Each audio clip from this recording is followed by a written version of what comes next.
There are always people who can encourage us, and of course our panelists will be joining us much late in the course of the program.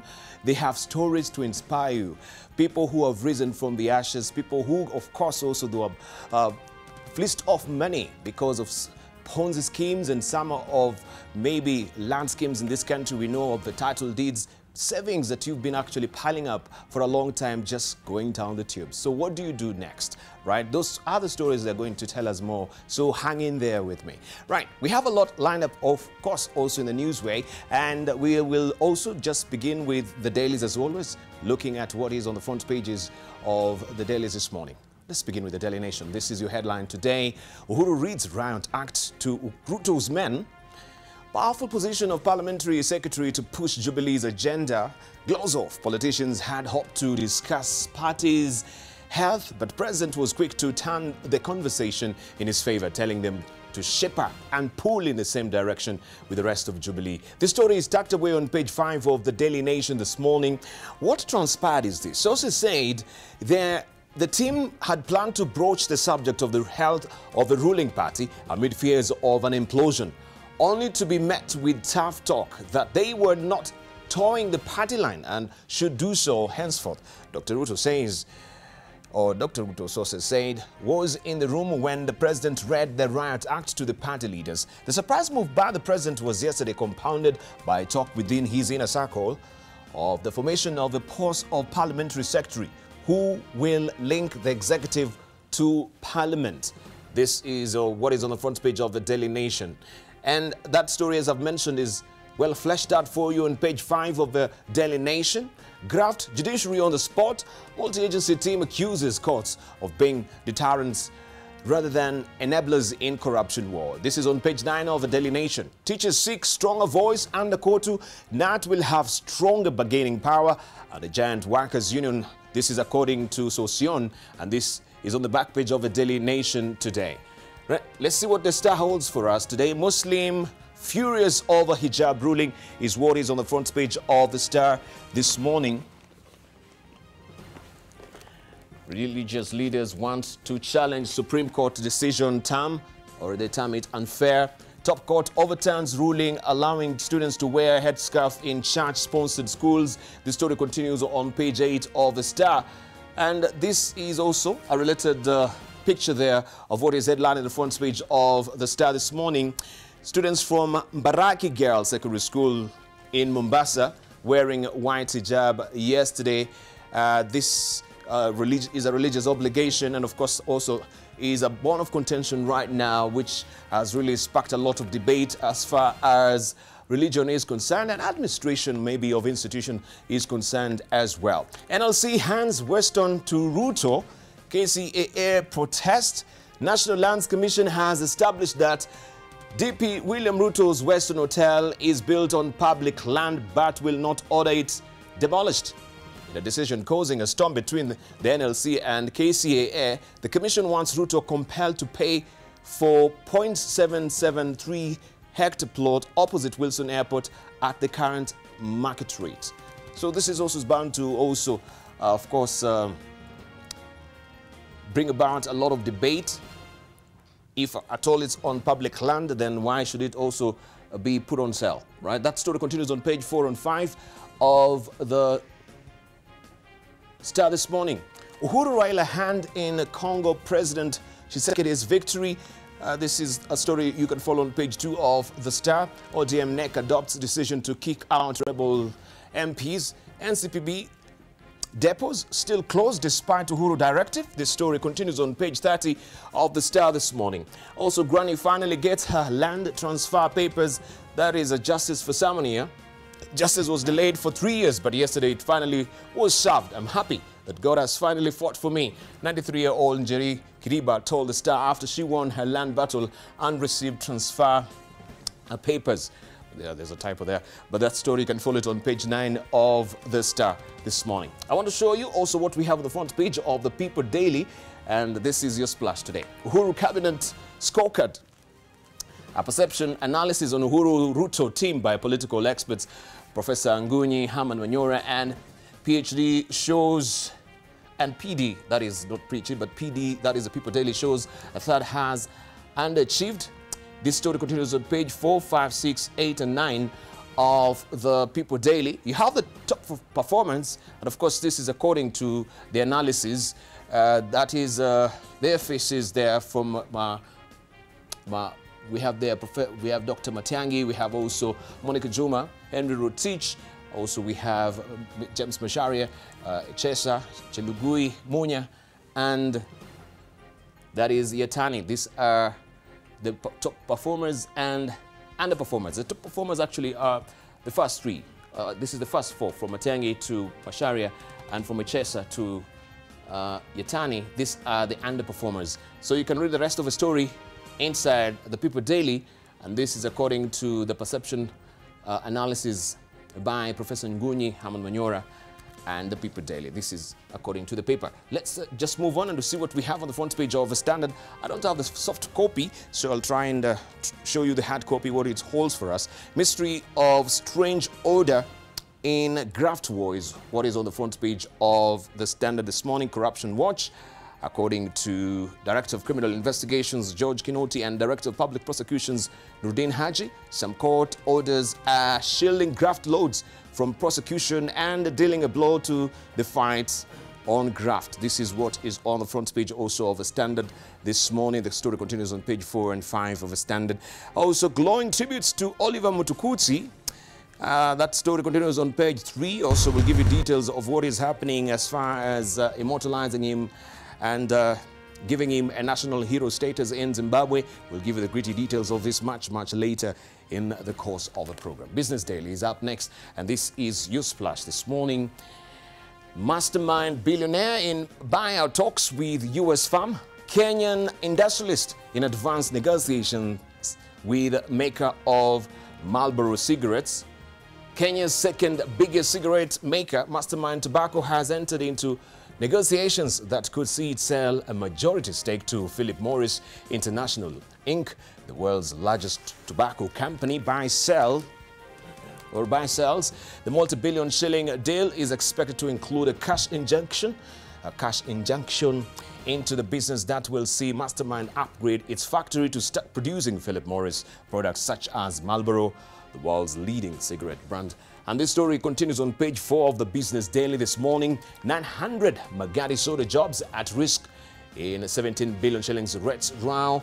Nearly 1,000 jobs are at stake in a brewing land rates standoff between the Kajiado County government and Tata Chemicals, the Indian conglomerate that acquired Magadi Soda over a decade ago. This story, you can find it also on page 4 of the Business Daily. 10,000 Lavington security staff face pay delay as accounts frozen. The January salaries of an estimated 10,000 employees of private gas company Lavington Security Limited are at stake after the Commissioner of Cooperative Development froze the firm's bank accounts in a dispute over non-remittance of staff SACCO deductions. This story continues on page 4 of the Business Daily this morning. Also, banker in Dusit suit, that is it, banker in Dusit suite shifts cash query to telco. A bank manager accused of aiding the flow of money linked to the Dusit terror attack through M-Pesa has shifted the blame to Safaricom. This story continues on page 5 of the Business Daily. Also, EABL half-year profit up by 33%. East African Breweries Limited has registered a 33% growth in half-year net earnings to hit 6.61 billion, driven by stronger performance across all segments and markets. This story continues on page 8 of the Business Daily. House rents rise fastest in 9 years. Apartment rental prices last year rose at the fastest pace in 9 years, boosted by a double-digit increase in Nairobi's Westlands, Langata, Parklands and Ruaka should say yields as the gap between demand and supply closed. And this story continues on page 19, money and the markets. Let's see what is happening also across the region. We can begin in Tanzania. No end in sight for Fastjet's troubles. That is what is headlining the front page of The Citizen. If you're waking up in Tanzania, airline's license validity expired on January the 3rd, 2019, as the company failed to meet TCAA's conditions, including payment of its debts. This story continues on page 2 of The Citizen in Tanzania. Bunge team finally begins work on 1.5 trillion shillings loss claims. The Parliamentary Public Accounts Committee has officially started working on the allegations that some 1.5 trillion shillings was unaccounted for in 2016-2017 financial year. Shocks, surprises in exam results. This is in Tanzania. The National Examination Council of Tanzania announced the 2018 Form 4 national examinations, which, among other things, showed a slight improvement in performance. NECTA Executive Secretary Charles Musonde told journalists in Dodoma yesterday that the overall performance rate has increased by 1.29% from 78.38 to 78.38% in 2018. All right, I'm trying to see what is the increase there. Increased by 1.29% from 78.38 to maybe 78.38%. I think there is no indication there. Maybe it's a typo. Dr. Musonde said those who scored divisions 1, 2, 3 rose from 30.1% in 2017 to 31.76%. That story, you can follow it on page 3 of The Citizen in Tanzania. Let's move on and to see what we have on the front page of Mwananchi. Maajabu matokeo ya kidato cha 4. That is also the splash there on the front page of Mwananchi in Tanzania. In Rwanda, we have the New Times. Why RRA extended vehicle ownership transfer deadline? Car owners have until January the 31st to have finalized all pending vehicle ownership transfers. Rwanda Revenue Authority has said initially the deadline had been set for January the 16th. The operation was initiated to give a chance people who have not yet the transfer of ownership, who have not yet transferred the ownership of, who have not yet the transfer of ownership between them and the previous owners. And it says the vehicles risks being impounded if the previous owner owes taxes. Kagame, Africa well positioned for global integration.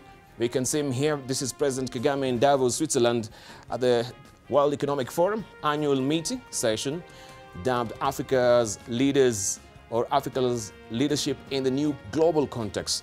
He was on the panel with South African President Cyril Ramaphosa, which was moderated by World Bank CEO, that is Kristalina Georgieva. And this story continues on page 4 of the New Times. Waking up in Rwanda. Let's see what is happening on the front page of the Wall Street Journal. And this is the latest that we do have. Of course, the difference of time notwithstanding, U.S. backs Maduro opponent. Trump recognizes head of Venezuela's Congress as interim president. Protesters flood streets. And you can see a related picture here. Juan Guaido, the head of Venezuela's National Assembly, said at Caracas rally on Wednesday that he will now lead the country. That is the young Turk there. And of course, you can see how people thronged and massed around him yesterday. Also, Trump delays State of Union address, capping clash with Pelosi. President says he will deliver speech after the shutdown. And this story continues on page 4 of the Wall Street Journal. Huawei struggles to counter spy claims. The chairman of embattled telecom giant Huawei Technologies company is pushing back against claims his company conducts espionage for... Well, I've lost my track there. His company conducts espionage for the Chinese government, contending that Huawei is being unfairly targeted without any proof. And you can read the rest of the story on page... That way is a page, actually. Well, it's a long story. On page 7 of the Wall Street Journal. Let's see also what is on the front page of The Economist. If you've not really grabbed a copy of The Economist, this is the latest for you. The mother of all messes, and it's all about Brexit. And you can see the picture as well. Also inside The Economist, the long arm of American law, betting on China's bad debt, economics, clacking profitable, restraining killer robots. All this in the latest copy of The Economist, if you've not really grabbed your copy this week. Okay, let's see what we have also finally on the front page of the Nairobi Law Monthly. Why judiciary must play politics with the law. Why That is why judges must play politics with the law, right? Securing judiciary as an institutional political actor. That is what is on the front page of this month's the Nairobi Law Monthly. You can grab a copy for yourself as well. And I'll be remiss if I don't show you also what we do have on the front page, I should say, of the East African. The changing face of terrorism in East Africa, exporting risks. Returnees sleeper cells now being used to attack regional targets, exporting risk. And you have this story well fleshed out for you on page 8 and 9 of the East African this week. New dawn for regional relations. New dawn for regional relations. An abiding question there. Burundi ready to attend Feb Fast. Mufumukeko promises greater integration. This story continues on page 4 of the East African this week. Also, drone pilot who is saving lives in Zanzibar is another story that you want to follow inside the East African. Uganda plans one-off license fee for insurers. That is another story that you want to follow also inside the East African this week.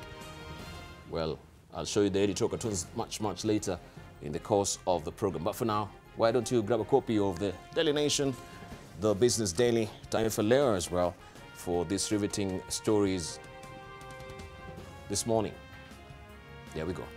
But for now, we put this horse into a full run by looking at the highlights. At the courts, the limping foot in the war on graft. Protests rock Sudanese cities, one more dead. I will give you the latest on what is happening with the youth immigration caravan.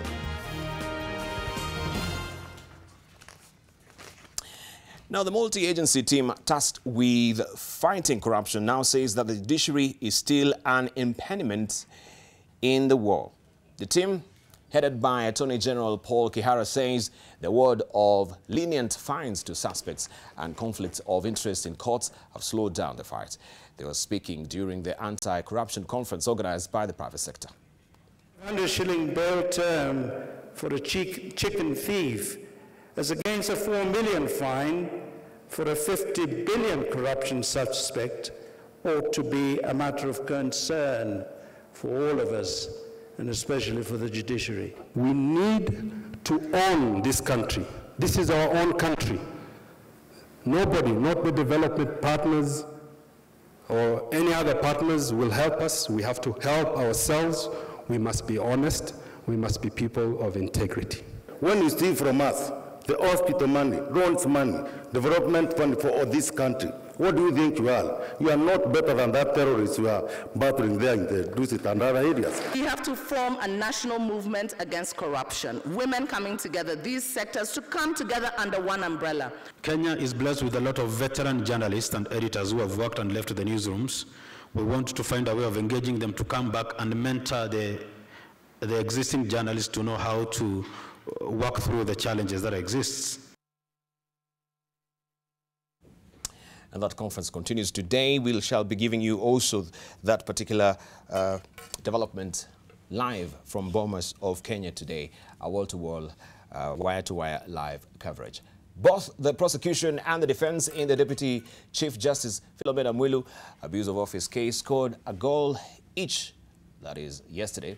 The High Court has allowed Queen's Counsel Kawar Qureshi, a British national, to prosecute the case, while senior counsels Okongo Mogeni and James Orengo also got the green light to continue representing the Deputy Chief Justice. The DCJ's second petition seeking to have the case heard as a civil matter will be had on February the 18th, 2019.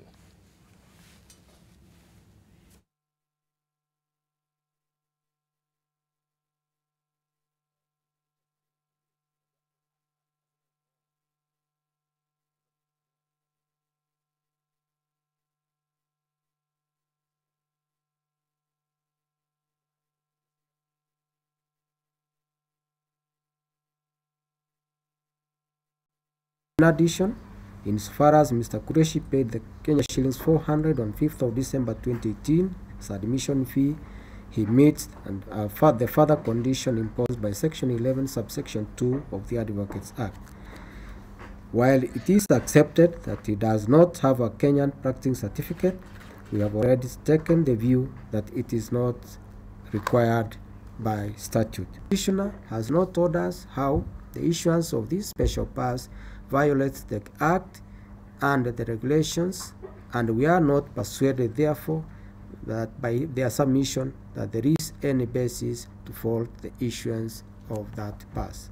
The facts placed before us do not in any way satisfy us that the conduct of the two senior counsel would amount to a conflict of interest insofar as this petition or matters related are concerned. Record of proceedings before the committee, the information that was given to the committee by the first respondent related to the appointment of Mr. Qureshi, it did not touch on or have any bearings on the merits of this petition or any other matter involving the petitioner. It should never really be discussed or debated in the manner that would now bring perceptions that probably the ruling today is just a matter of course, that the judiciary had already cleared Mr. Qureshi. That's the only point that we wanted to bring out of the media.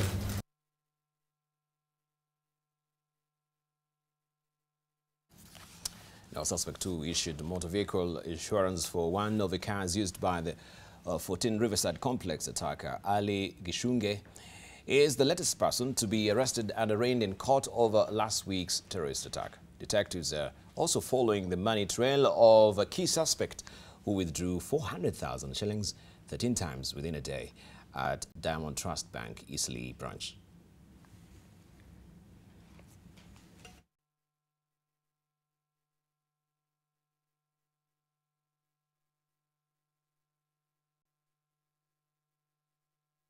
Can say how they are connected to Ali Salim Bichunge, since they are the ones who ordered for the covers, and they gave their details. So me, I don't have any direct connection with Ali Salim Bichunge.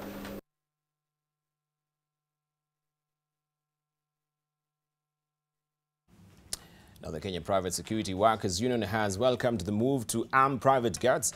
At the same time, the Private Security Authority has assured that comprehensive training will be conducted before private security guards are handed weapons. Interior Cabinet Secretary Fred Matiang'i has already given a nod to the same, but guards will only be armed after receiving special training.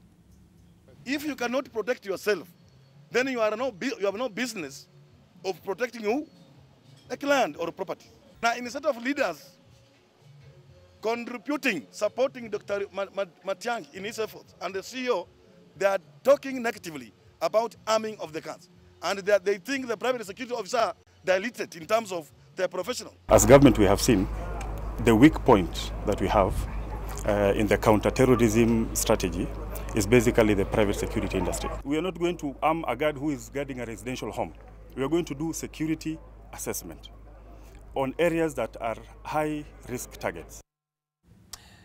Let's buckle down to some business where paints manufacturer Crown Paints has issued a profit warning for the full year of 2018, expecting earnings for the period to be at least 25% lower than they were in the period ending December 2017. The company's board has attributed this to adverse market conditions in Tanzania, Uganda and Rwanda, which it says have affected the subsidiary's performance. This profit warning implies that the company's net profit for the period ended December 2018 will not exceed 167.5 million shillings. The company's share closed Thursday's trading at 80 shillings, posting no change since the start of the year. Crown Paints now joins the list of companies that have issued profit warnings for the period under review, including Britam, UAP Holdings and Bamburi Cement.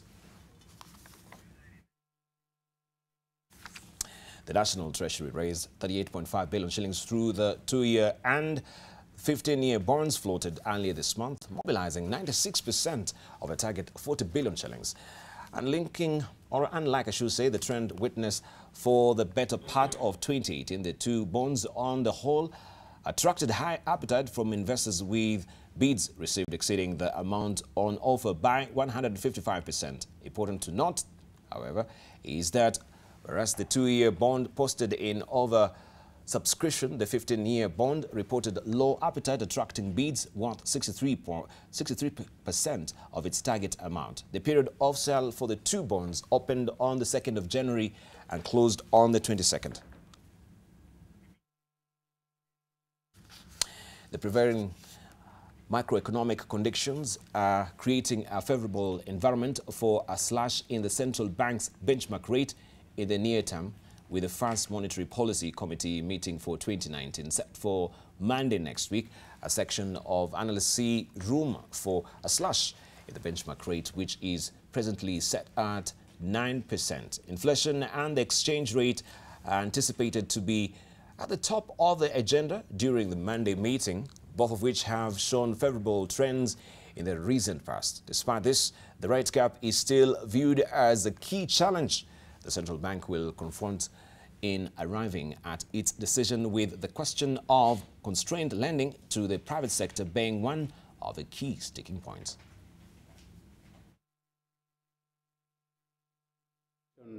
Continuing to be within the CBK's range, because with the reduced oil prices especially and the good ongoing agricultural harvests, so that will tend to increase the likelihood of the CBK cutting the monetary policy rate.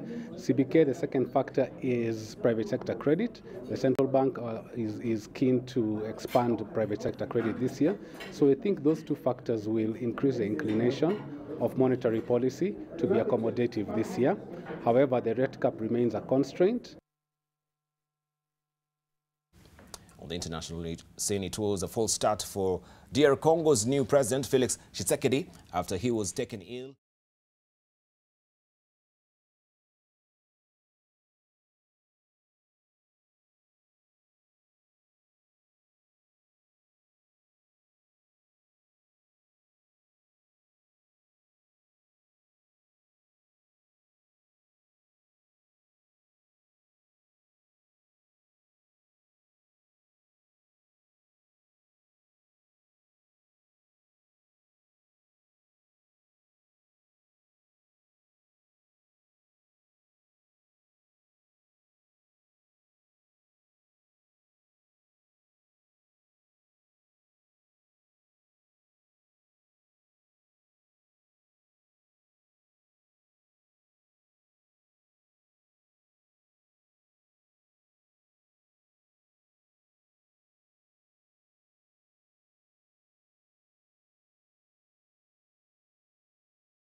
You who is feeling down in the depths, this is just a bit of pep talk. So if you're down in the depths, I think this will be a handy opportunity for you to get encouraged. And the topic that you're using this morning is hang in there. Hang in there despite the fact that, yes, life is throwing curveballs along your way and you wonder what is the way forward. Maybe you've lost your job and you're wondering what is 2019 holding for me.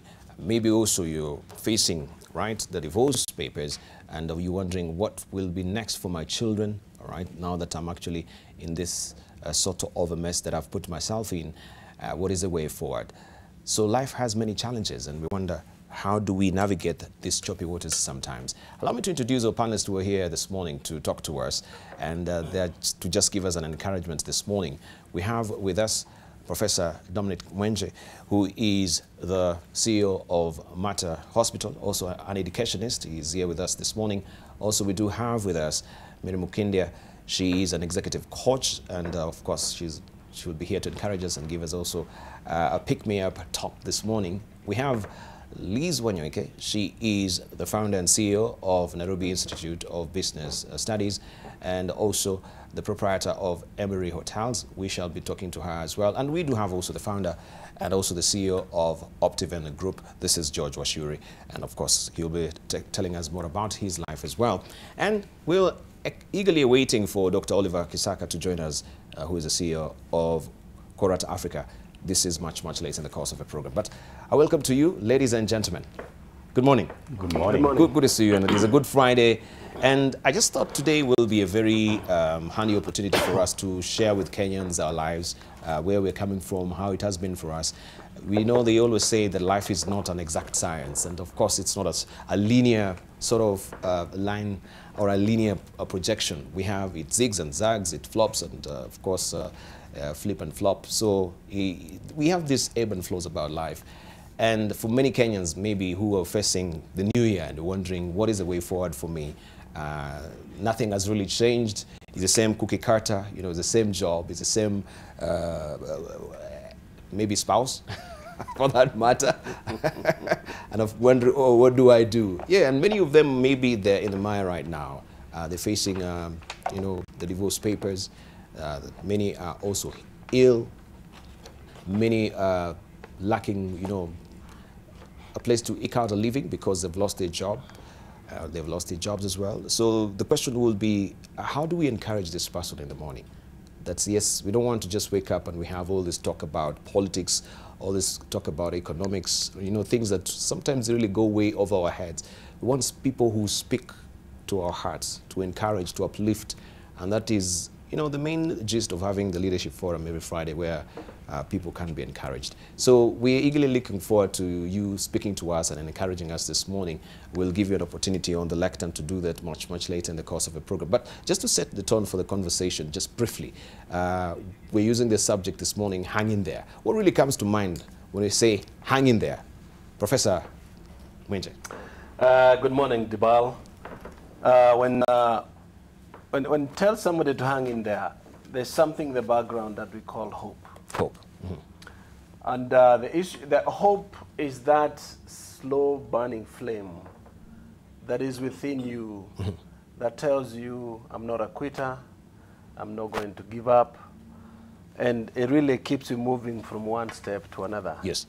And unless you have hope, mm-hmm, then you cannot be able to dream if the hope is not there. Mm-hmm.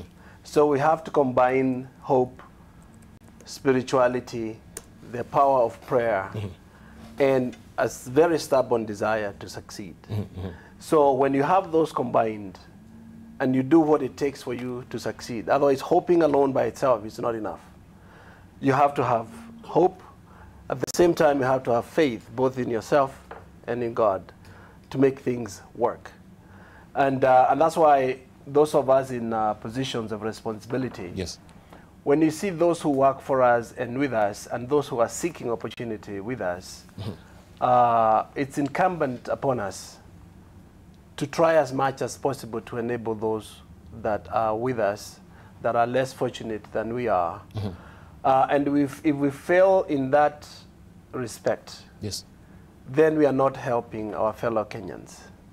So when I talk to people, to young people, middle-aged people, and especially young people, part of the things what I tell them is have a very stubborn desire to succeed. Mm-hmm. Know exactly what you want. But best of all, when you get up every morning, yes, you're looking forward to accomplishing something, to getting something done. Mm-hmm. And for me, that is what I call hope. There is hope that when you move from one position to the next, you're going to be extra successful. Mm-hmm. But then you have to do whatever it takes in order for you to be successful. So hope in and of itself is not enough. Yes. The effort, the sacrifices that you have to make in order for you to be successful have to be accompanied by that. Fantastic. Let's hear from also Liz Wanyoike. Good morning. Good morning. Hang in there. Good morning, viewers. Hanging there. To me, what comes into mind is when somebody comes to you and tells you, no, I don't know, I'm just hanging there. Yes. It's a sign of giving up. And there is nothing like giving up. You should never allow hanging there, that you are there, maybe you're in the middle, you don't know whether to move on, you don't know how to go back. It's a very scary thing, hanging there. So what I would want to tell people who at any time will say hanging there, you should know that there is hope. And there are so many things you can do. And like the professor said, the spiritual, you need to turn to God. You need to turn to your inner self and ask yourself, why am I hanging here? Unless you are ill in bed, but you are out there, you should always think about what you need to do to move from this where you have been stuck. Because hanging there is maybe you move on and then maybe your business is at standstill. Or maybe you go to class and you cannot understand what is happening in class. You know there is a way, because the fact that you came up to there means that you can move on. So again, when I talk to the youth, yes, and even, let's say this applies to everybody, from the young to the old, yes, that so long as God has not taken you away, you should move on, because also God wants people, those people who are on the way, those people who are doing something for their neighbors, those people who are not just looking back and being held by maybe negative attitude from people. Yes. People don't give you encouragement, people don't like you. Don't worry about what people think. The most important thing is what you yourself can do for your family, for your neighbors, and for yourself. Thank you. So it's just hope, know there is something that can be done. Never give up. Of course, you will tell us more also on the podium. Let's hear from George Washuri as well. Good morning. Good morning, Debarl, and our viewers. Hanging there, it rings bells to my life, and it means that do not give up, do not throw away the towel. Yes. Remain focused, and don't quit, because life is full of challenges, be it in career, be it in entrepreneurship, and hanging there talks loudly to me, because I've been there, you know, failing 15 times in business, losing all the friends, you know, walking in town on foot. So I would encourage our viewers that regardless of the challenges you face today, doesn't mean that tomorrow they're not going to go over. But the secret is have faith, pray to God, and encourage yourself, you know, pump energy in yourself. Even when things are so tight and nobody is listening to you, just remember there is God in heaven to lift you up. All right, thank you. Let's hear from also Mary Mukindia. Good morning. Morning, Debarl. I think 2018 has been a year of me. I'm not sure if it's hanging in there or just trying to stand there while things are blowing you, of course. Yes. It's been very, very tough for me personally, and many, many people I speak to talk about 2018 having been a really, really tough year. And I think I agree with all my colleagues, you know, as they speak about hope. And I think for me, hope is to believe, rightly or, you know, wrongly, that the probability of something happening, while it's less than 1, it is definitely more than 0. Because, you know, we all have goals. There's something we're trying to do. Yes. And there are so many obstacles as you go through life, whether it's paying your rent, whether it's making an investment, getting a job, getting your kids through school, whatever is this goal that you're trying to make, there's so many obstacles to life, and life zigzags you up. So that ability to just keep on saying it will happen. Yes, it's not greater than 1, but it's definitely not 0. And where does that come from? Yes. Where does that, and I think if we didn't have it, honestly, this world will be chaos, because it's what hope sometimes keeps even us, the masses, from just taking over the world. We say, no, this might happen. I see it happen to somebody else. And just that little hope keeps us civil, keeps us together, otherwise it'd be chaos.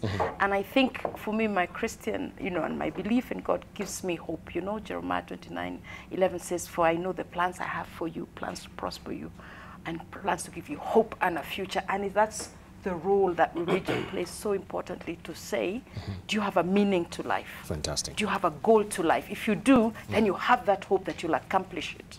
Yeah, for me, that's what it is. Fantastic. Right. And of course, we want to hear, of course, your stories this morning for you to give us a full scope of what you've just given an inkling over here of what you really went through and where you were and how you hung in there. And many Kenyans will want also to just draw a lot of, inspiration from that, speaking from the heart and encouraging someone who is actually backed, at that corner and wondering, what is the way for me? Is this a cul-de-sac? Is that it? My life is, is over. And we've seen the rates of suicides last year, young people, people are losing hope.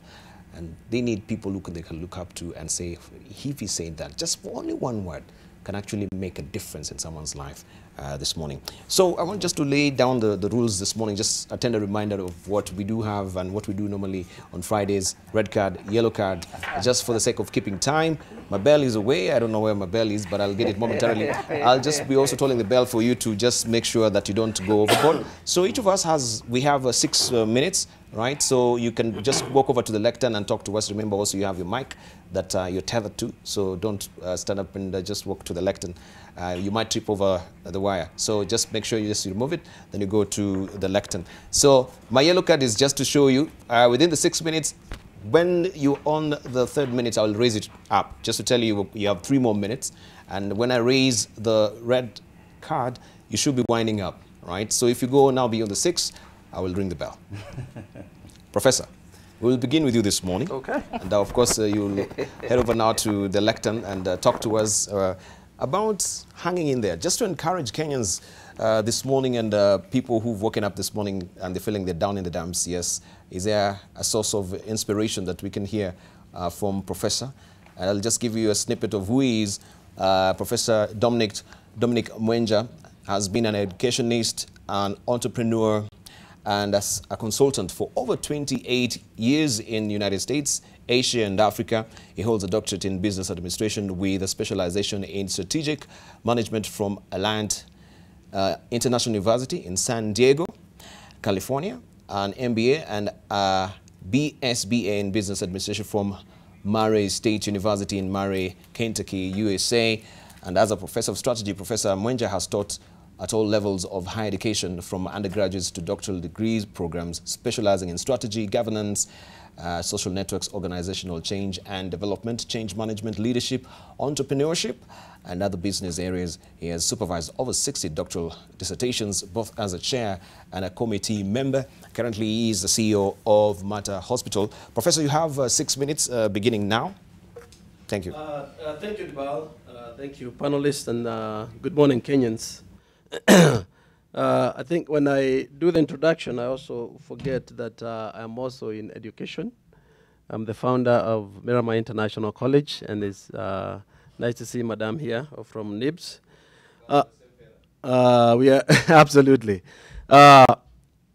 When you talk about that desire to succeed, I look at my story, and my story is very simple. It's a story of hope, faith, the power of prayer, and love. About 32 years ago, I was a student at Kenyatta University. The university was closed. Some of us were kicked out. Those are the days of Nyayo. And I ended up finding my way to the United States. But when I landed in the US, I had exactly $250 in my pocket. No school fees, nowhere to go. But I had one thing in me, and that is faith and hope. And I knew I would succeed. And because I had that internal desire to succeed, when I landed on a Thursday, reported to class on a Tuesday the following week, I started knocking on doors because I truly believed that somebody would listen to me and they would give me an opportunity. And because I had that hope and I had that desire to succeed, I did whatever I had to do. And sure enough, several decades later, I was a university president. I was a successful consultant. And in America, I have more than 10,000 colleges and universities. And there were less than 100 black university presidents. So for me, that was driven by the hope that I had, that I knew I would succeed. And that's why when I challenge our young people, I tell them it's okay to have hope, it's okay to have faith, but you have to put the efforts that you need to put in order for you to succeed. Just hoping alone is not enough. When I talk to people, one of the things I tell them, Debarl, is look into the mirror instead of looking through the mirror. And what do I mean by that? When you look through the mirror, you see yourself in the reflection of others. And therefore, you start to doubt yourself. You start to think, I am not good enough. I'm not smart enough. I'm not pretty enough. I am not tall enough. I am not aggressive enough. That self-doubt start to put in you that fear that the things that you're trying to do, you might not be successful. So I tell people, look into the mirror. And when you look into the mirror, you see a reflection of yourself. You say, I am Debarl, I am smart, I can do anything I want to do as long as I put my mind to it. And then have a focus on the things that are going to make you better. I knew from the early beginning that I wanted to own a university many years ago when I was in college. I ended up owning one in the United States. I knew I wanted to be an educator. I ended up being one. But what I went through in between, from being a janitor, a night watchman, working 3 jobs, sleeping an average of 8 hours in over a 4 or 5 day period. But those are the formative years that made it possible for me to succeed. But because I had that desire to succeed, I had the hope that I knew that one day I'm going to succeed. I made it possible for that to happen because I kept focus.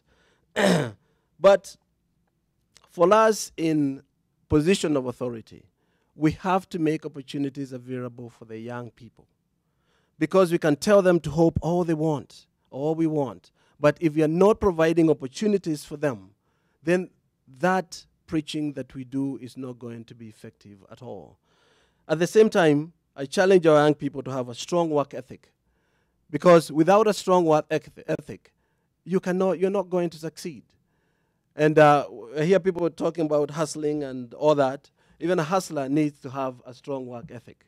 So whenever you go to wherever you are, at work, in school, in college, wherever you are, when you have a strong work ethic and that strong desire to succeed, you will succeed.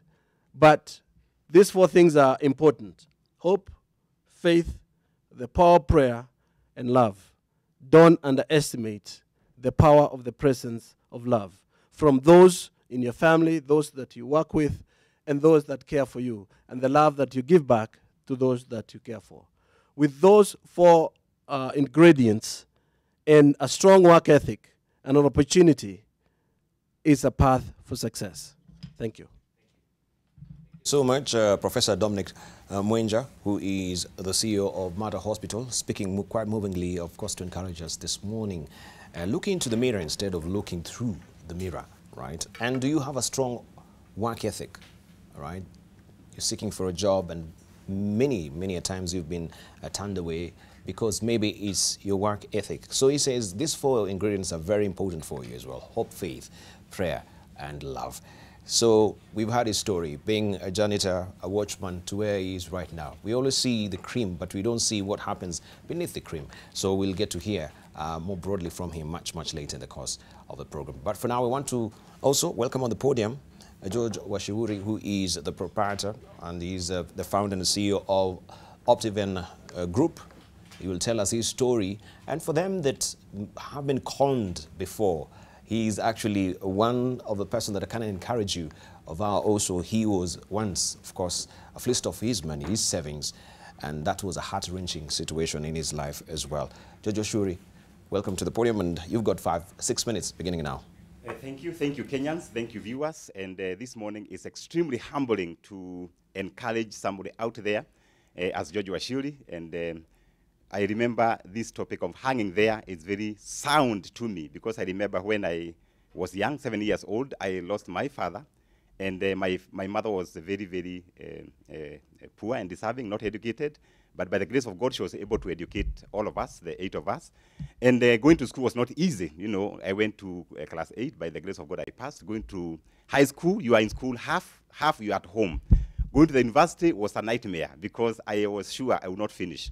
But when I went to the university, I was a village boy, and I saw people who are very clean and neat. And I decided, what can I do for me to raise fees for the university? And I discovered that in the university there were some business opportunities. So I was a cameraman. I was taking people's photo. I was washing people's clothes. I was also converted my small room to be a social library whereby people buy magazines and they pay for it. And by the grace of God, I was able to clear up to the 4th year. But those were the days that people were saying there were no jobs in Kenya. And we had crafted a methodology whereby we were writing applications. I remember we wrote 300 applications, and we were 4 guys. So we divided Nairobi. Me was given Babadogo in the city center. And we were dropping those application letters. And once you drop, I remember I went to one of the companies. I was chased away by a watchman. I was told, kijana, hapa hakuna kazi. But I persuaded the watchman to take the letter to the human resource. By the grace of God, that's how I got my first job. Other than that, of course, we went out there. We worked for a while. I worked for several organizations. But in business, I ventured into business, and I thought business was easy. And for the last 20 years, I remember I have failed over 15 times, whereby you start this business, you fail. You start this one, you fail. I started Kahaya, I lost. I started Tuafa, my cars were auctioned by the bank. You know, I started all kinds of businesses, and it was not easy. And today I say that if you start a business and you fail, don't give up, because there is hope out there. And I remember one time I said I would never do business, and I started now looking for a job. But through prayer and said, let me go back to the business, and this is the time I lost about 5 million. The money I had saved for about 10 years. And it was not easy, because when I lost this money, I closed the office. My office was a Uhuru Park with my Bible, a pen, and a paper. And I tell people that's how the foundation, Optiven Foundation, was born. Because when I was there, that's the time I sought God most. And I told God, if you give me money again, I will serve people, I will serve my church. I also give to the less fortunate. That's why we find that at Optiven, we give 5% of our money to the foundation. We have kids we are supporting across 47 counties. We have support for the old people. We have HIV programs. And I encourage entrepreneurs that when the things are tight, don't give up. And for me, because my story is long, I authored a book about my failures. And this book is called Soaring Like an Eagle. You can find it in Textbook Center, or you can make an inquiry. You can just call 0790-300-300. You can get this book. And you must be ready to cry when you read this book. Because when you read it, you wonder, this George Washiri, is it the same one at Optiven? It is very inspiring. And for entrepreneurs, I also authored a book. When I failed terribly, I lost a lot of money. I authored a book called How to Start Small and Build an Empire. These are actually secrets of how we do at Optiven. It's a very important book. Before I sit, I want to encourage people out there that when you fail like George Washiri, and don't have to fail 15 times like George, you can be able to do better, because we have mentors like Mary here, Mary Mukindia. There are people you can talk to. You can talk to George Washiri. You don't have to fail. And that's why for us, we introduced the mentorship for entrepreneurs at Optiven Transformation Center, the mentorship for young people. Last weekend, I had about 200 young people going to the university, because we do not want them to fail. But for you to be able to, when you fail, what do? You pray. When you fail, don't give up. When you fail, get a mentor. I remember that time I got Dr. Wale Akinyemi. You know, we had 5 sittings with him, and changed my perception on failure. Dust yourself and rise up, because when you fail, it's a chance to learn. You learn something. It's a teacher. Failure is a lecturer. It teaches you to be humble, to be yourself, and when the resources come, you know that these resources are not your resources. Often resources are not George Washiri's resources. They are God resources. You are taking care of those resources. But for you to move to the next level of failure to success, you must be able to have a powerful vision. You have to have that big dream. You know, dream big, start small, and start now, and be patient. Number 2, you must work hard. You must work smart. I tell people that every day at 4 a.m. I am up. I pray, read the Bible, read a book, and plan for the day. Because success is not for the lazy. Success is for the people who are working smart and working hard. Number 3, you must manage your time well. Every day you have 24 hours. Manage that time so well. Number 4, you must create relationships and networks. Know people. I remember one time I went to borrow money from a bank, and I was able to have personal relationship with one of the directors. I was able to get a facility. So know people. Don't ignore people wherever you are. And finally, remain humble to serve. Life is about giving. We are here for a short time. So if you have resources out there, go there and give part of those resources. That's why for us at Optiven Foundation, we sponsor hundreds and hundreds of kids across 47 counties because we know these are the future George Washiulis. We also look at the senior citizens. We do some houses for them. We did some houses in Kitui for these senior citizens. Life is about giving. There's somebody I really love. He is called Albert Austin. This was a Nobel Prize winner in 1921. He was a professor in physics. And he said, the life of helping others is worth living. So even as you watch us on TV today, you are running businesses. Let's give what we have, especially to our young people. The other day, I was asking the government, can we open our doors for young people to get internship? For us at Optiven, this year we are targeting 40 interns, whereby they come to our organization, they learn, they sit in my office, they learn what I do for 3 months. Every 3 months, we take 10. And if we can open up for our nation, we can be able to mentor these young people, and we can be able to change the perception. And we can train them on what they behave, on what they do when failure comes knocking. Because I can assure entrepreneurs out there, failure and success, they are sisters. So you must be ready to fail. And when you fail, don't give up. Consult. And those who are out there say, George, where can I get some of this kind of advice? I have a blog. I call georgewashiri.com. You can go there and see the blogs. I have a YouTube, very active YouTube. It's called George Washiri. Every Friday, we mentor people out there, the students out there, and you can be able to go in there and subscribe and find out what we are doing. Once we do that, we change our nation. May God bless Kenya. Thank you. Amen. Thank you, George Washiuri. Of course, you've had his story as well, from washing people's clothes in campus, just to make sure that, yeah, the scrounging here and there to get some, facilitation money for him to keep up in campus as well, right? Failure and success are sisters, so you cannot decouple a failure from success. In your success, of course, you must have some vestiges also of failure within it. And relationships and networks are very key. Remain humble, he says, and of course work smart. Have a powerful vision. Do you have all these ingredients for you to make sure that, yes, your life is going full steam ahead? Right, we take a short break right now. When we circle back, we continue with more. And also I can see a lot of your tweets here saying, yeah, good breakfast. Like we have Kennedy Omogi saying, good breakfast though, but a bad supper. Hope, yeah, somebody had a bad supper, but he's having a good breakfast with the panelists this morning, enjoying. Also, we have... where's Tosh here? I think I had his tweet here. It's here. I'm trying to just open another link. It says, hope is having, or this is an acronym of hope. H, having, O, only, and P, positive, and E, expectations. Also, we have, where is he? I'm trying to see. This is Prince Davida Kenya saying, good morning to you all. It's really a blessed day. He's really inspired by what is really happening so far as well. I had one more, but I'll try and retrieve more tweets here for you to read as well. So make sure you head over to our Twitter handle, which is AM Live NTV. AM Live NTV is a profile name on Facebook, and 20505 686 505 is our old SMS, so it's not working. Make sure you use the current one. All right, so we'll take a short break right now. When we circle back, we shall hear from Mary Mukindia, and she'll give us also her story as well, just to inspire you. Hang in there. Don't go away.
There we continue apace with the conversation here on the Leadership Forum AM Live, and we've heard from our speakers, 2 of them, and now we want to continue with more.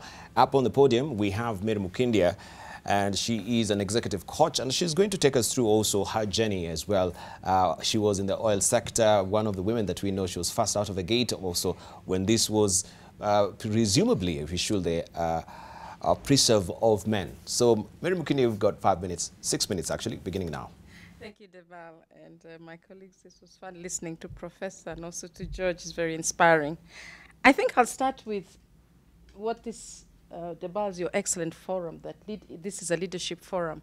And I think what I've learned through my 35 years and more working as an executive coach is given me real insights about leadership. Every day I'm learning. And I think what has clearly come through to me is that leadership is about people. There's so many things we talk about, and I always tell people, forget technical skills. At the end of the day, leadership is about people. And if it's about people, then it's about how do we influence people? How do we manage relationships with people?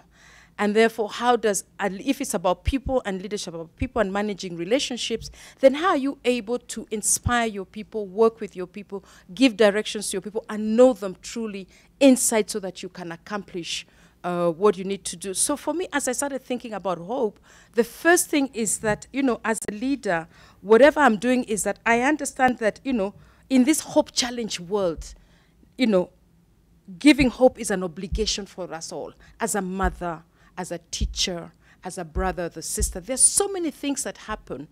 For some people, even just accomplishing getting out of bed, that is something. I've gotten out of bed, I've showered.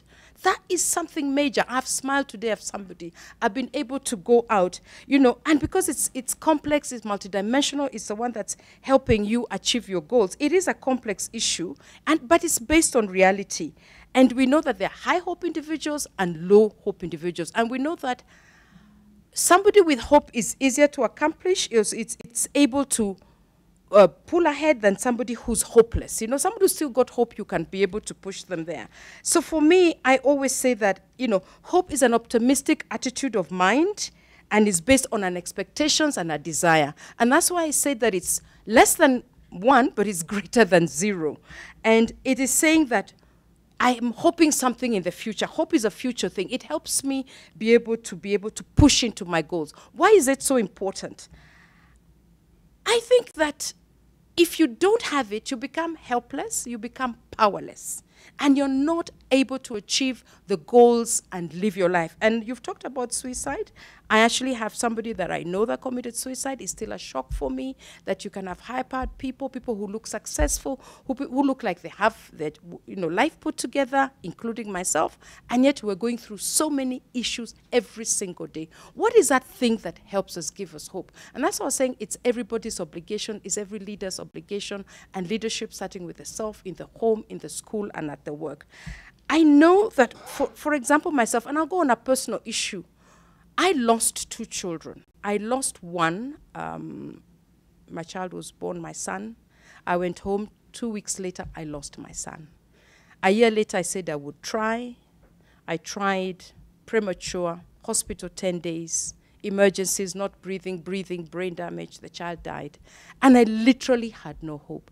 I was much older. I was over 30s. I was in my late 30s, and I thought, I will never have children. I was getting to a degree where I thought, I'm not able to do it. That was my issue. Everybody's got their issue, but mine was that. And I'd had a very successful career, moving up all the ranks, working in Europe, working everywhere else. But I just felt I'd failed in this one thing, which we as Africans and women think it is very important to have children, to be mother of so-and-so. It fulfills me. And I had to have hope. I had friends and people who built me up. And in the end, I became a late mother at 38. That's when I had my first child. My second child at 42. So there is always hope that we live in. And there's a quotation I saw from Desmond Tutu where he said that hope is being able to see where there is light despite all the darkness. So I had my own darkness of feeling that I'm not going to achieve this one thing. There's a world seeing me very successful in the way I live, the way I drive, what I have, the material possessions, the jobs. But the fulfillment of myself was something very specific to me and emotional. I had not achieved it for so long. So to me, I'd achieved nothing. But I had friends, people, family who walked with me and achieved that one thing. And, you know, from what we do every day, I say if we could understand we live in a hope challenge world and help every single person when we go, it could be just a smile, you say good morning when that watchman is opening the gate. That gives him hope that you see me, you understand me, that you can listen to them. He could then tell you a very hopeless situation to him that just 100 bob or 200 bob will be able to turn his life around, you know, in a very significant way. And in every day, if we can just do that. I had a lady who was nursing my mother who's been sick of an 84-year-old mother. And she kept on insisting I want to come and say hello after my mom was discharged from hospital. I want to come and see you. And I say, yeah, see, mom, she's fine. No, no, no. And it was not possible. And one day she just said, I'm coming. I did not know she walked for over 10 kilometers to see me. She was in a desperate situation. But because I was busy, you know, executive woman. But for a minute, I thought, let me just sit with her and listen and talk with her. And I realized she was in a dire situation. A mother of 3, she had nothing. That's when she had walked over 10 kilometers to come and see me. But she was saying she's coming to see my mother. But actually, to her, she was in a situation where she needed hope. And we talked, we smiled, and when I said, okay, here's 500 baht for bus fare, that's when her heart opened to me, and she told me the dire strait she was in. She left with more. I was able to help her get temporary, you know, work, but I changed her whole situation by just looking at her. So for me, when you know, I hear this issue, is to say, never, ever lose it. Because when you lose it, that hope, you become helpless and powerless. But if you have it, it's saying that you understand that the biblical hope is that we have the confident expectation of what God has promised and his strength in his faithfulness. And that's why I always come back to Jeremiah 29:11. There's always hope. And that is what stops us from moving into anarchy, into going into helplessness and powerlessness, and propels us to achieve the goals that give our lives purpose, that give us meaning. That hope actually becomes all. I know the Bible says that about faith, hope, and love, and the greatest of them is love. Yes, if we have that love as leaders for our people, then we can exercise it. Listeners, viewers, hope, faith, and love. The greatest of them is love. Thank you, Debarl. Thank you. Thank you, Mary Mukindia. Of course, love is one that really binds us together. And we want to thank you so much for that encouragement. Right, if we may just pick up on what she said this morning, leadership is about people. And she's quoted Desmond Tutu. Hope is being able to see where there is light despite the darkness around us. Right, that is quite an encouragement. And of course, you should have discernment sometimes when we are around people who we look out to them and we try and feel out or just put out our feelers and see and feel where are they at in life. Are they people who are desperately needing our encouragement? Up next, we will have Dr. Oliver Kisaka on the podium, who is actually just near the lectern, to just walk over there and talk to us this morning also and encourage us. He's the CEO of Korat Africa, so he's going to talk to us and encourage Kenyans, especially on the political angle, where sometimes we feel like we are losing our way and we're just groping about in darkness. How do we get that traction? How do we get to move our needle to our true north as well? Dr. Oliver Kisaka, you have 6 minutes. Thank you, Debarl. And I want to greet all our viewers at NTV, AM Live, all over the country this morning with a message of Happy New Year, praying that God will continue to grant us grace, even in the midst of the challenges we have faced as a country. Really standing with those that have lost their loved ones in that unfortunate incident at Dusit. As I thought about coming this morning, Debarl, I just thought to myself, we need in this country to continue encouraging ourselves, and especially complimenting what my colleagues have said as they spoke here, very encouraging testimonies, more at a personal level, that we need to bring this message to those that are in the leadership of our country and of various dimensions of our society. And the reason I say that is that when one observes the situation in Africa, the disparity between what we have and what we can be tends to be very wide. And sometimes one gets frustrated because it does seem to appear that we are not able to make use of what we have been given by God for our good. I think the DR Congo has just gone through an election. We actually hope and pray that they will stop imagining that they don't have it and begin organizing themselves to actually make use of the great resources that they have. And when I think about our own country, I see that our common approach to life, our common philosophy, unfortunately, is that all of us think of ourselves as poor, unfortunately. So when we have leadership opportunities, we consider it an opportunity to make for myself rather than an opportunity to organize for everybody. We have long fallen from our African approach where community was important. We are extremely individualistic. No wonder we sometimes say that don't say we are being targeted as a community when you are caught in corruption. Because the tendency is to call for support from the rest of the group and to enjoy it alone. I think what needs to happen is to find a way in which we can organize ourselves, put in place systems that work, and begin to see how we can move forward. Our political leaders need to have hope. They need to have hope that they have been put in office to help us organize systems that can facilitate all these individual testimonies to function. All our stories here only happen because by God's grace, Kenya is a country of peace and is a country that has systems and order. When there is no systems and order, it becomes difficult for us to function. And so I would encourage our leaders. I think even if we are not the top in the world, I think we have succeeded to some extent, and we need to keep looking ahead to know what else we need to do. And in the area of agriculture, Debarl, I think this country is where we are today because we emphasized agriculture at the beginning. At some point, we lost out on agriculture. Today, we are talking about technology. And I don't think there's an option about talking about technology, but technology will only work if agriculture is effective. You can't eat mobile phones. You can't eat TVs. We must know that food is what is critical. And in our country, hope needs to be supported by good systems in agriculture that enable farmers to produce, to market their produce, and to actually get a return. And very many young people today can actually have hope if they knew that if I produce my tomatoes, I will actually sell them, and I will sell them in a profitable way.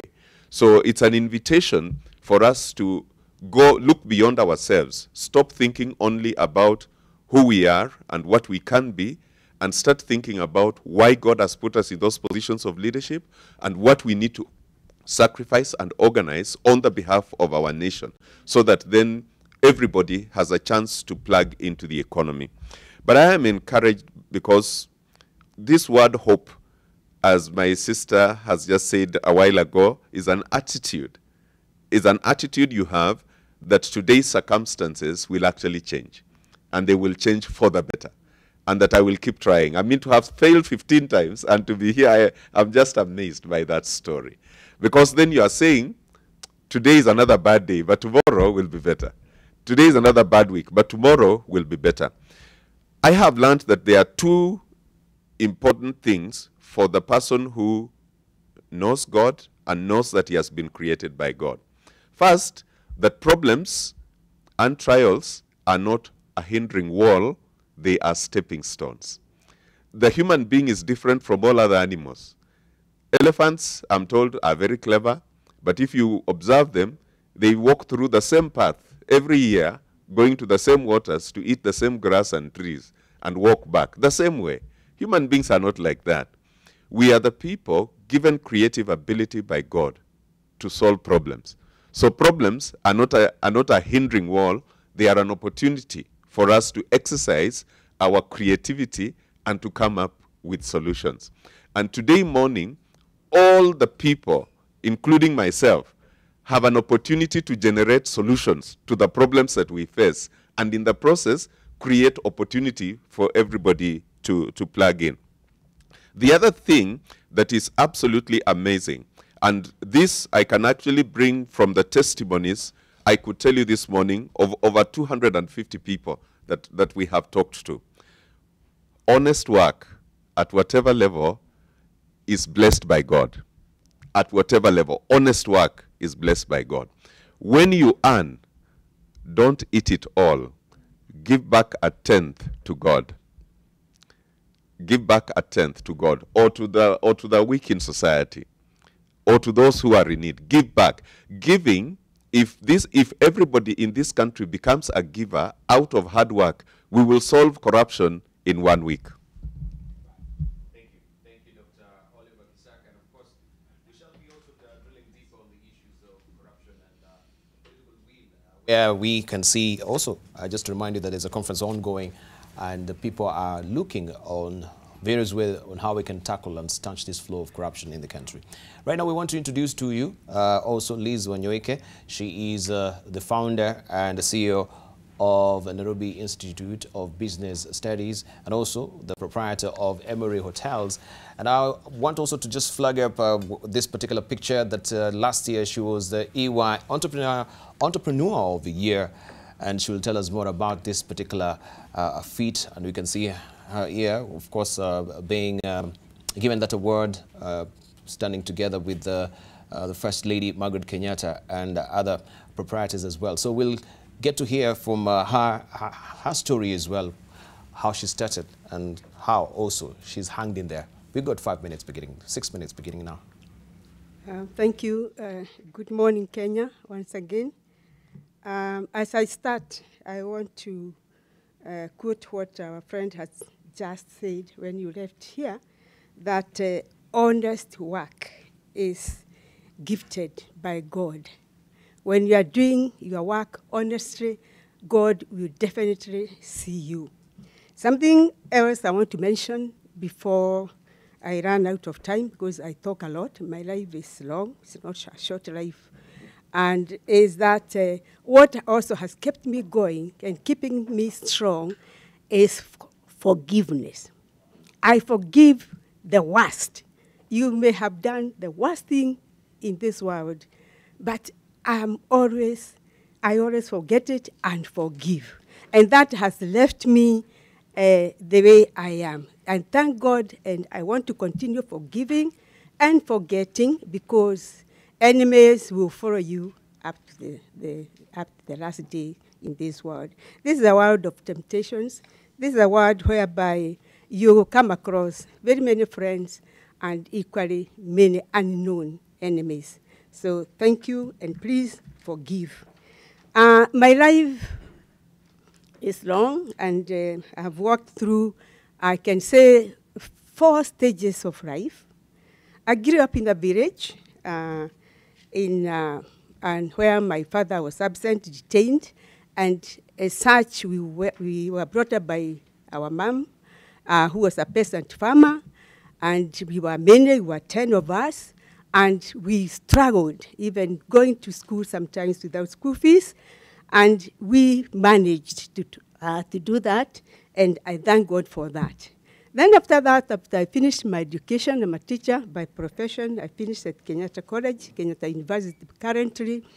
I immediately got married, and I got a job. So my life, again, that is the highest point of my life.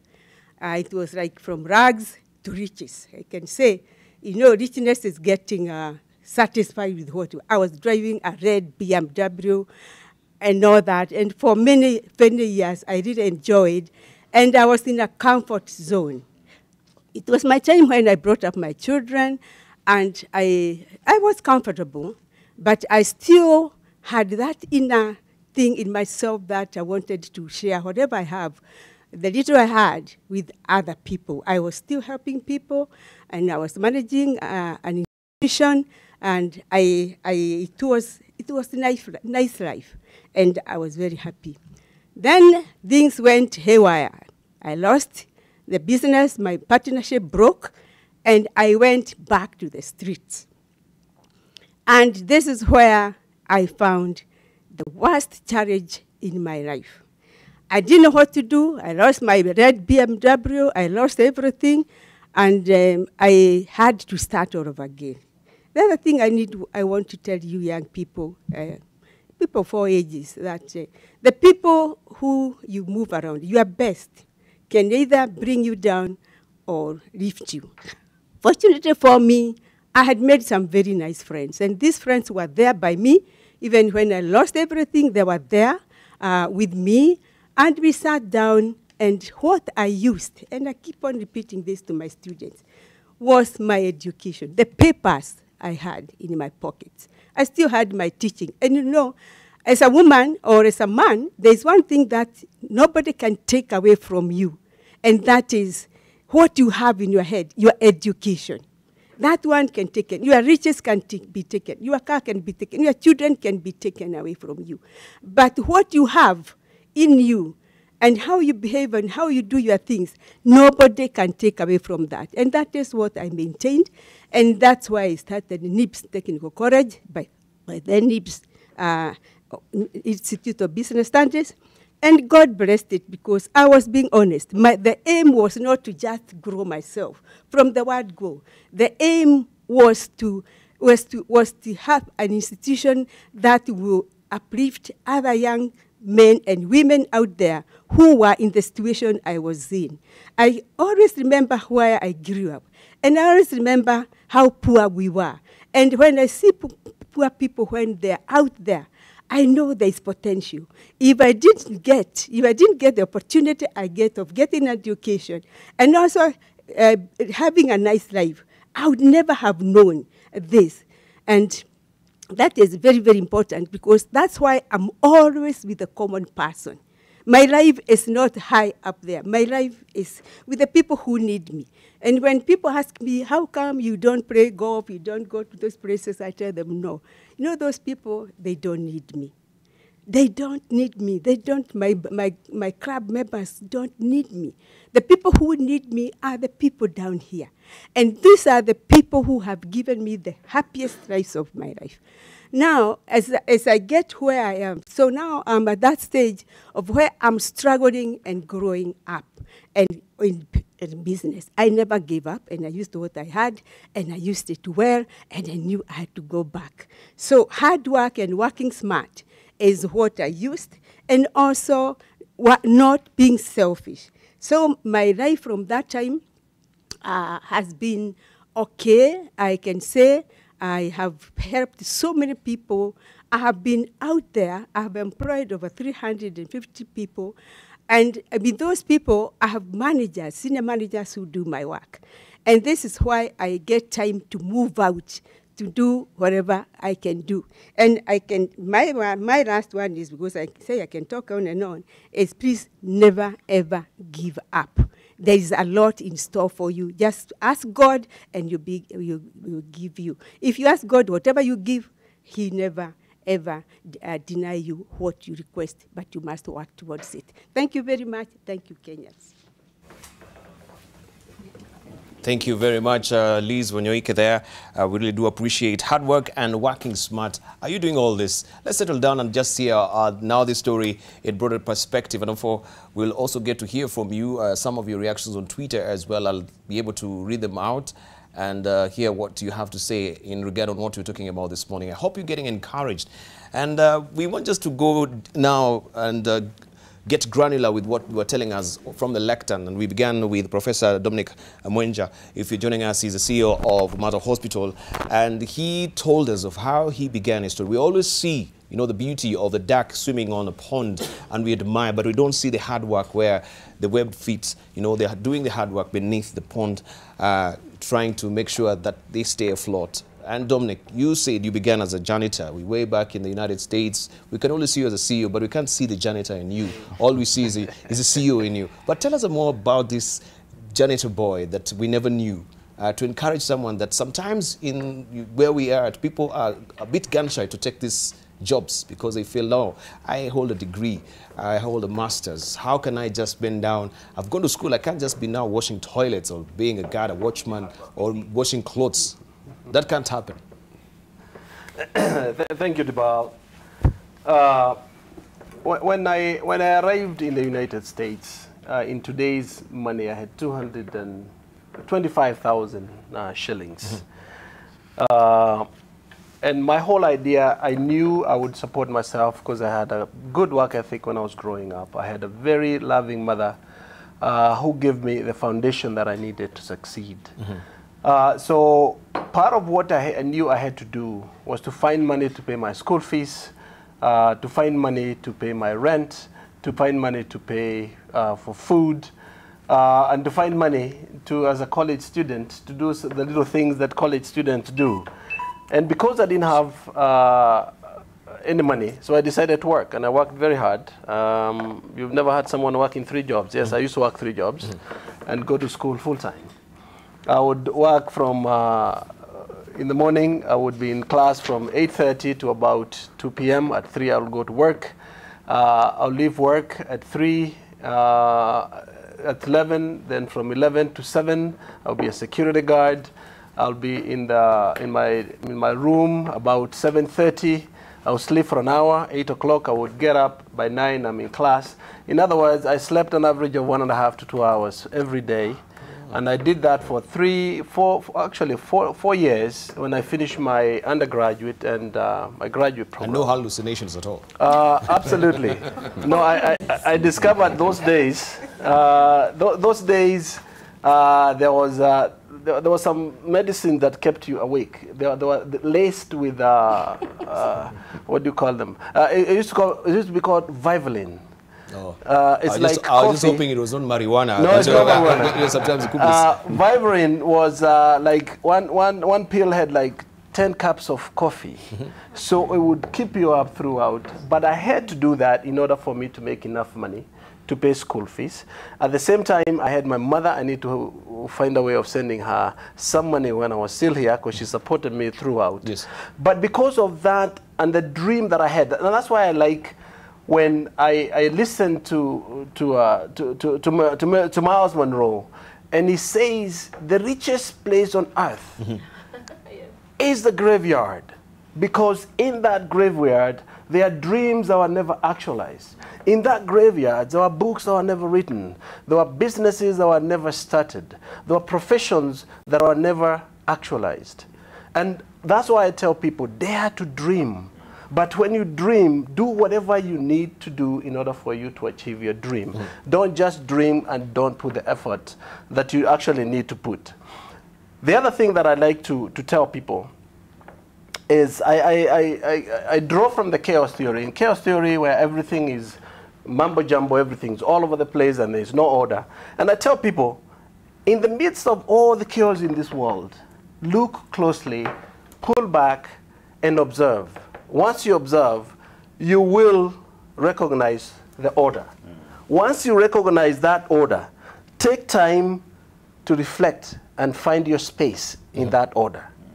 So if your dream is headed towards this direction and you see all the chaos in that direction, just take time, reflect, and find order. And once you find that order, it's easy for you to say, that is my spot. And that's why for me, academia was my goal, my path to where I wanted to get. I was determined to succeed in academics, and that's why when we talked to my sister here, and Dr. Oliver, when he talks about agriculture, I own a college that specializes in hydroponic farming. We teach young people how to farm without soil. That's Miramar International College in Kikuyu. And because young people have no land, young people have they don't have land. So you have to teach them where the only thing they need is space in order for them to grow food. And with that, we can be able to feed this nation. With that, we can be able to get our young people to start a farm anywhere, be it on a rock, on a stone, in the desert. It doesn't matter where that is. By using science to actually make money and feed this country. And when I look at the young people who are doing the production, I look at the young people that we train, we look at all those and I say to myself, we have to find a way of making a difference. I'll be headed to Kakuma very soon to train the refugees in Kakuma to grow food. Otherwise, why are we buying food for refugees when they can grow it for themselves? Right. And honestly, you don't need land. You just need a little space, a little water, and you grow food. Right. So with all those, Debarl, when we look in all this chaos, we find that order, and that order, you exploit that to the best of your ability. My brother here talked about the importance of time and management time, and that's what I challenge our people on time. Yes. We in Africa, we are a high context society, where for us, time is cyclical. Those of us who have lived in the West, time is linear. I'm sure my sister would agree. Time is linear. What you're supposed to be at 9, you do at 9. What you're supposed to do at 10, you do at 10. But for us, because time is cyclical, what you cannot do at 9, you can always do it at 10, 11, except that hour between 9 and 10 will never come back. So we have to learn how to manage our time. And when we do that, it becomes possible for us to utilize our time to the best possible. Lastly, the power of giving. You derive pressure by giving to others. That's why I like my sister here when she talk about giving, and my brother here when she talk about giving. At Mater Misericordia Hospital, one of the things that we do, and you saw last year we worked very well with NTV when we launched the Mater Heart Run, where as a hospital we give back to the community. We operate on young, poor children in this country who have heart ailments. Instead of them going to India or staying at home or dying and having a very poor quality of life, we make sure that the money we raise, we give back and operate them for free. And we do hundreds of those every single year. Yesterday I was talking to our community volunteers that at our MCCC, Mater Comprehensive Care Center, we take care of about 4,000 AIDS patients every single month, every single day, and they don't pay a dime. Thank you. All throughout. So the power of giving is extremely important. As we succeed, like my sister is saying and brother is saying, as we succeed, we have to make sure that we bring those that are below us and are all around us with us. I don't hang around golf courses as well, and I don't do all those things, because the people that I impact are the people who are around me. Thank you. Thank you. Let's hear from Jojo Washiuri, because young people, they always have this mantra that, yeah, there are no jobs at all. And I think in this modern epic of time, when we talk about jobs, and maybe given the time that you were growing up, opportunities are more than they were before. Isn't that the case? Right? But are they a bit myopic in terms of the choice of jobs? Or they're very clinical, this is what I want to do, and this is what I've studied, this is my line, I cannot do anything other than what I have studied for? Wow, that's very interesting, because I get a lot of opportunities to interact with these young people. Yes. Every month we have forums for these young people, so I'm able to really learn from them and also to guide them and to mentor them. And I would say that Kenya as a nation, we have millions of opportunities, but somehow we blame our education system, because we were taught in high school that work hard, get a white collar job. We were told A is for apple, and I don't like it. A can be A for Alice. And we were taught to think, to look for answers. So we're not taught to think, to create solutions. And for many young people out there, we can be able to turn around, to think on how we can be able to offer solutions to the current problems. Because look at Kenya today, look at agriculture, look at hospitality. And I'm happy to say that things are changing. I've seen some young people coming together and doing things together, registering companies together. So I would say that there are opportunities out there. And I remember when I lost in many businesses, every time I would create 15 minutes to think. You know, I should tell them that have a seat, what I call the thinking seat. You have 15 minutes you are thinking, what can you do to sort out some issues? So if you're out there, young person, don't just sit at home with your degree waiting for a white collar job. You can create something. You can start, there's one who stays in an apartment, says, George, in my apartment there's no land, I can't farm. I told him, you can go knock to people's doors and wash their cars. You wash one car, it's 300. That's money, that's business. But because we are taught that once you have a degree, you are looking for a white collar job, you find that we have millions of, thousands of graduates in our houses. And also we challenge also the parents. As we take these kids these children to the university, let them do what they like doing. Don't tell them be a doctor, be an architect. And for you, you never did it. Because the world is changing. They are saying the jobs you have today, in the next 30 years, most of them will be irrelevant. and more jobs are coming. So we can be able to mentor these people, and I'm happy to say that they are able to adapt. And we should not accuse them of laziness. Some of us, we rush and say, hey, these young people are lazy. They are not lazy. We are to blame because as parents, we are not creating time to guide these people. As teachers, we are not creating time to guide these young people. And I'm happy what Wanyuika is doing at this college, not just looking for a job. Team up together, 10 of you, start a restaurant, and since they have done customer service, they can do a better job. And let me tell you, let's not wait for these jobs because they are not coming. Companies are not expanding. Yes. Some are closing. And it's unfortunate that for the last 5 years, we have lost 2.2 million SMEs. They have closed down. So those are jobs lost. We are seeing big companies closing and laying off people. So we have to really create as Kenyan young people. Mm-hmm. Yes. Do you think there's a sense of entitlement, Mary Mukindia, when it comes to the young people? They feel that there's a sense of entitlement because I'm a millennial, especially with the millennials. Yeah, they've been provided for everything, and people say they are lazy. They wake up and they feel, yeah, if I have this particular expertise, then I need this particular sort of salary bracket. Yeah, the beginning with the, with the 6 figures. They don't want to go through the process. They want to actually achieve what you've achieved over the years within maybe a year. Actually, I think not. There's a small minority. But I think, honestly, I am so impressed with what the young people do today. When I was in campus, I think what we were doing was drinking, waiting for the boom and, being lazy and getting the classes that start at 9 or none on Friday. But all young people, they're all doing what is called hustling. They have a second business. Young people who are working are starting micro-enterprises. Some are hairdressers, some are selling shoes from their boots. Some have got, internet companies, some app. All the ones I've seen, and I'm in the Bogwa Rosemary Foundation where we support young people. Most of our young kids who apply, they're in college. They're university, they're 21, 26. They're running cleaning companies. Some are doing cards, one is doing painting. It's a few minority who want to quickly rise up, but they actually understand their worth more than ourselves. They understand that you don't work for 10 years to go up a step ladder. They understand they have to go to multi-industries. They're getting 2, 3 degrees. I'm still 1. I think I'm the only person in Kenya left, or 2, 3 of us with only 1 degree. These kids, all these young people, 30s, they have 2, 3 degrees. They really want to improve themselves. And I think in a sense, when I agree with what George is saying, I think the failure has been much more on the leadership level. Yes. It's very hard to start a restaurant. There's no capital. All these young people in enterprises we support, just getting small money, 100,000, 20,000, 50,000. One started a chicken business in Ongatarungai. Then there was the rains, they flooded. He needs very little money to move up. And the guy was already supplying us chicken. He had a restaurant. He was supplying 20 chickens a week. It's very little money. Some is not trickling down. And I think for leaders, and this being a leadership forum, we need to understand, if you don't give hope to people, it's so powerful. If people lose hope, you're in trouble. And people actually exist and continue in this Kenya, and we believe in politics and leadership because we keep on hoping. Every 5 years we go to elections, we elect new leaders because we have hope.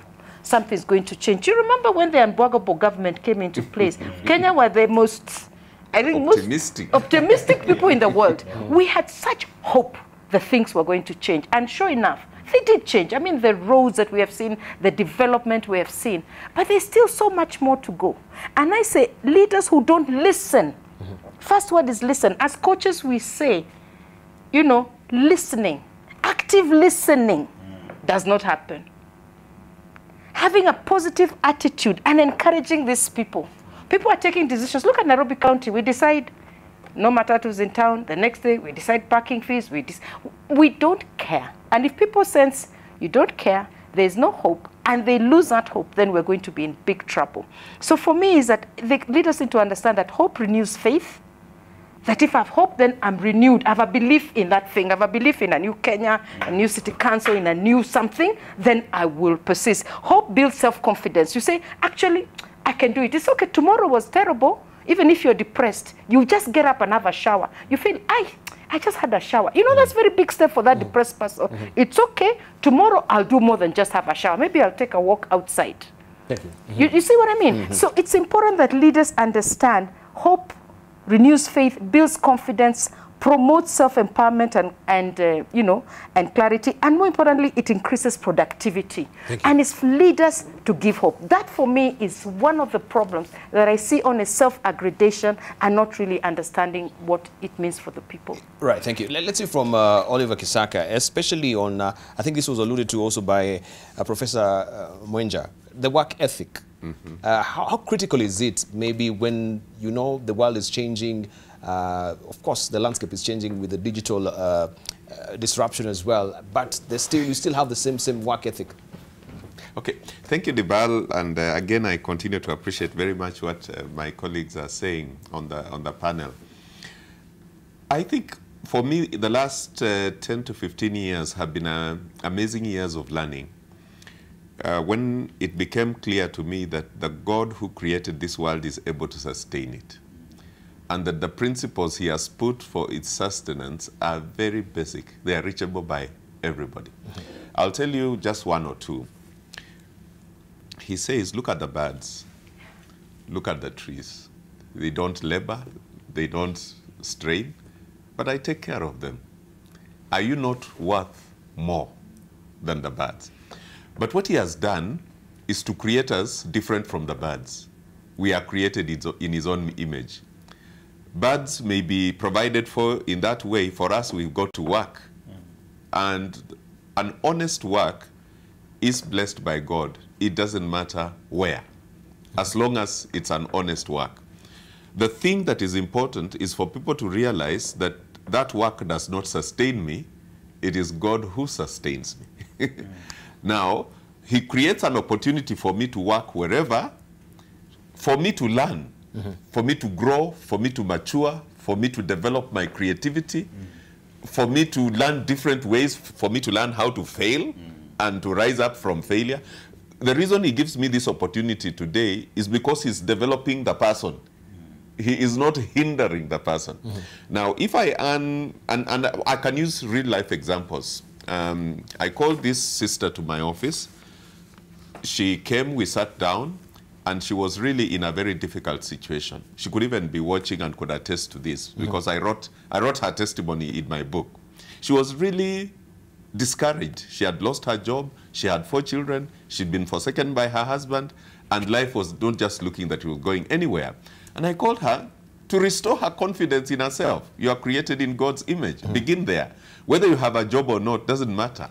Hope. You are the person and you have hope. And then I said, now, let me ask you, how much are you surviving on in a month?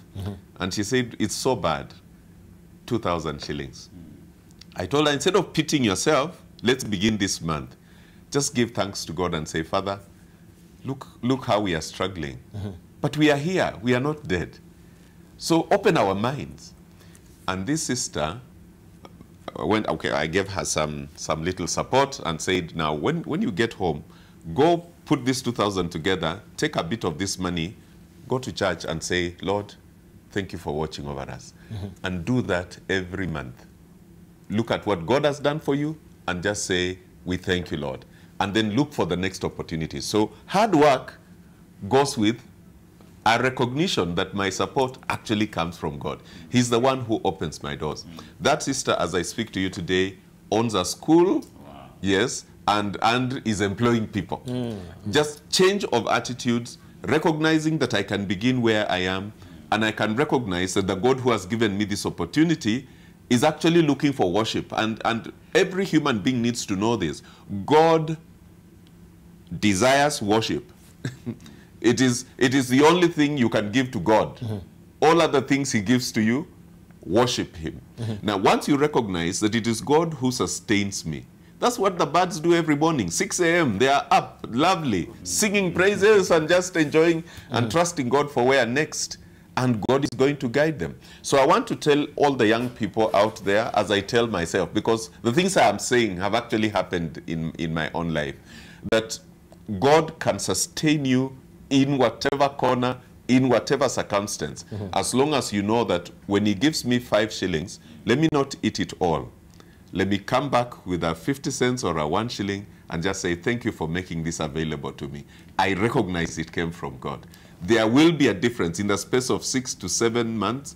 I can tell you that for sure, and I have over 500 testimonies I could give. Liz, let's hear from Liz as well. You are giving us also your experience as well. Just like Oliver is saying, yeah, you're one of the birds, right? That God has, of course, waking up and expecting from Him, not knowing where His provision is going to come from. Yeah, my life every day as I go to sleep, I think about the youth of Kenya. And mostly I think about our parents, especially the young mothers. And what we are all going down to is we need to mentor our children from home.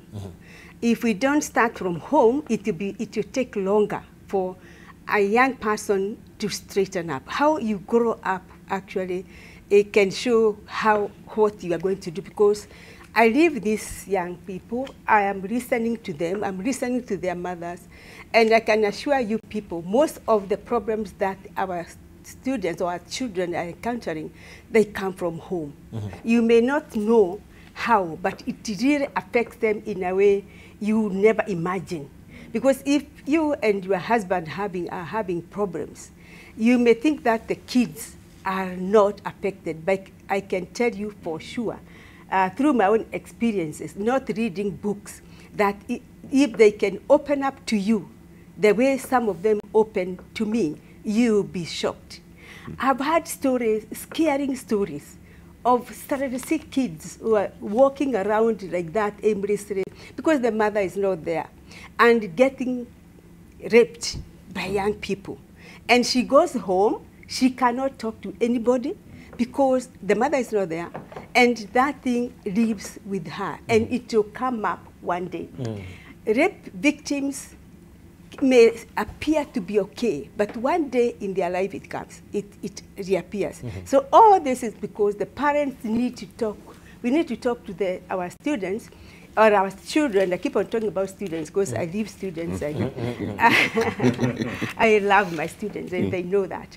It's because the parents did not guide them, not fighting them. Of course, there are times when you have to lift the kiboko, but you have to guide them and show them the way. And those kids who are very close to their parents, in a way, going to church and doing things that the parents are training them to do, even if they get lost due to peer pressure, one day, one time, they will come back. But those ones who get completely lost is because they have nowhere else to go back to. So my day is just about thinking, who am I going to address today? Who am I going to talk today? And again, how about the ones I have? How can I arm them? Like I talked there, I told you that what I used when I got into when I was in the darkest of my days is what I got from school. My education that is my, I can say it's my protection. We know with your education, you can lose your husband, he can die out of an accident, an illness, things can happen. As a man, you can lose your wife and you are left with children to take care of. What you did during your youth is what is going to sustain you. But if you messed up with your youth, it will take you so many years to recover, to come back and think, now, I am 30 years, I messed up, what do I do? Well, you can hustle, you can do all those things, but you realize that you need yourself much more than you have ever thought. So don't wait until you are in total darkness. Do these things now when you come, the young people. If you are a young person, you messed up in your life, there is still time. We are going to live up to 60, 70, 80, even 100 years. Thank you. You can make it and you can do it. Good encouragement. And we have reactions also from Twitter, as also we're planning to just, we're winding up. We have economist Joe saying, the panelists have been a great motivation to me. Thank you, NTV. I'll hang in there, have hope, be diligent at my workplace, and trust in God. Also, we have Bonnie Tinda saying, opportunities and business begins at offering solutions. Kenya has millions of these opportunities. Our education system should teach us on how to offer these solutions, because that's where business begins. We have also Kelvin saying, young people have to learn to come together and pool their resources We did this a few years ago, and now our members, 14 of them, on their apartments. To hang in there, one must first seek to understand what the journey has in store for them. This is what Kelvin Agengo is saying. I don't know why. Could you just pick it? Yes, there we go. This is what Kevin is. And then we have also Steve. Steve has this to say, Kenya or Kenyan young people are not lazy. It's the parents that are not giving them enough time for mentorship, right? And this is just alluding to what Liz was talking about. Yes. Then we have also Kevin Agengo saying, take a few steps back, observe the chaos, and in there you will identify the order. That is your opportunity. This is what Kevin Agengo is saying. And also we do have Budusi. He's quoting Professor Dominic. He says, as we succeed, we ought to bring people who are trying to make it with us, and that is the power of giving, right? That is what Mudusi is saying here. I think there's a delay between my computer and the one that is mirroring, so we cannot be able to see all of them as quickly as possible. But a lot of encouragement that people are getting this morning from what we do have here this morning. Hang in there. As we also our parting shot, maybe we can begin with you, Mary. No, let's begin with Professor, just going sequentially. What would be your parting shot to just encourage someone, again, who is feeling, yeah, at least you've given me a pep talk today. I feel I can now go and conquer the world. You are actually ventured in many avenues.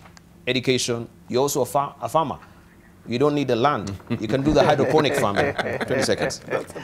Absolutely, Debarl. Let me say, life is full of obstacles, roadblocks, negative emotions, and circumstances that will derail your best laid plans. But you should never let that be your yardstick. Whatever happens along the way, always find a way to overcome. So never give hope, and failure should never be an option. When you refuse to fail, thank you, you should always be able to look for another way to get over the hurdles. Thank you. Right. Mary. There's a quote here by Martin Luther King Jr. We must accept finite disappointment, but never lose infinite hope.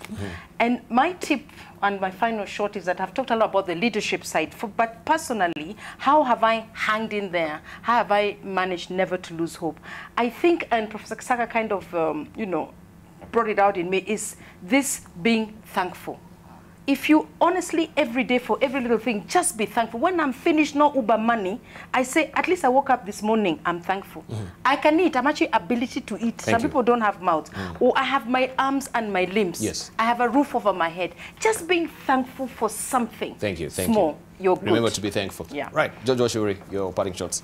Well, today was very inspiring, and I'm happy that many people are picking up, and that's the way we can be able to develop our nation. And my parting shot is that life is a journey of opportunities, and it encompasses exciting challenges. This is by George Washiri. And as we conclude, is that let us create time to think, to reflect, to innovate, to make Kenya a better nation.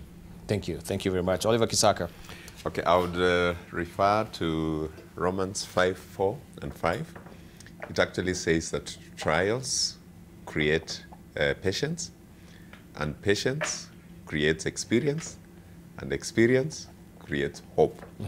So don't give up. Trials are not a wall. Yes. They are an opportunity. They are an opportunity. Thank you. Right. Lastly, let's hear from Liz as well.